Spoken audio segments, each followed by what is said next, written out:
Hello, it's Karen Stanley from Stanley and Partners, letting agents. Welcome to part 3 of our review of the government's white paper of a fairer private renting sector. Today we're going to look at rent increases and what they're thinking about. Don't forget that if you haven't seen the other parts, this is the government's white paper. It is a proposal at this stage. It is not law. It is to be considered by Parliament before enacted, and it is several years away from becoming law. Today we'll look at rent increases. Landlords are not to rely on automatic rent increases which are vague or which may not reflect the changes in the market price. Rental increases will only be permitted once per year. 2 months' notice will need to be given. Tribunals will be set to hear arguments for a rental increase and won't have the ability to increase the rent above that which is asked for by the landlord. We will end the use of rent review clauses, preventing tenants from being locked into automatic rent increases that are vague or may not reflect changes in the marketplace. Any attempts to evict tenants through unjustifiable rent increases are unacceptable, says the government white paper. An arbitrary set annual 5% a year, for example, rent increases will not be allowed. Rents are ordinarily, in our agency anyway, only reviewed once per year, but according to this, landlords would have to give 2 months' notice of their rent increase. A reliance on Section 13 notice to increase rent is envisaged if agreement can't be reached with evidence of current market value as to why the rent should be increased. Presently, a discount is given to current tenants to stay in the property rather than charging them the full market rent, as landlords wish to keep their tenant on a long-term contract. The largest hike to rents is currently during the void periods when advertising for a new tenant. The unintended consequence is that the change in rules may lead to rent increasing at a quicker pace than currently.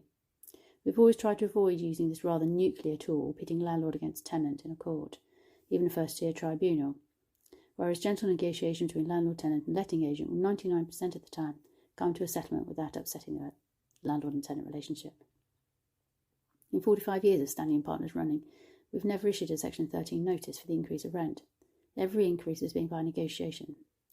Increases by negotiation achieved now on the renewal of fixed-term tenancy agreement may be harder to achieve without a potential threat of Section 21 notice, but having a well-drafted rent increase clause and evidence of market trends will be key to persuading the tenant to accept the rental increase.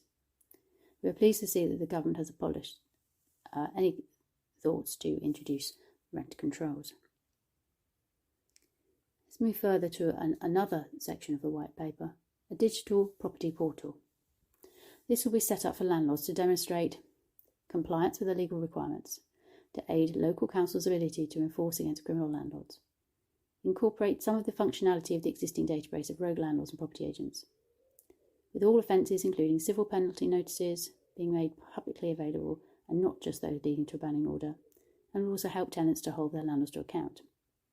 This is a landlord register, by another means, but fixing on the immovable property rather than the landlord who can change.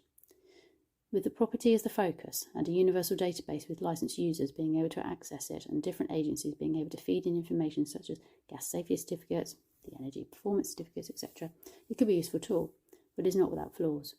Pulling together the software to make this happen and deal with situations of rent to rent, that's where one landlord rents to another landlord and that landlord then rents to the tenant, and incorporated companies owning the property. It's going to take some time. 36% of landlords still fail to serve the government's How to Rent guide upon their tenants. Now, this was published back in 2014.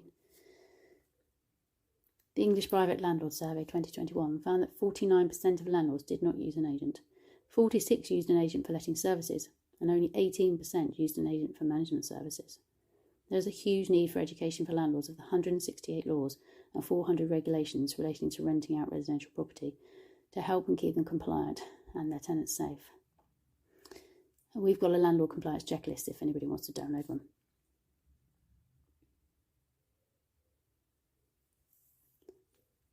That's it for today's podcast.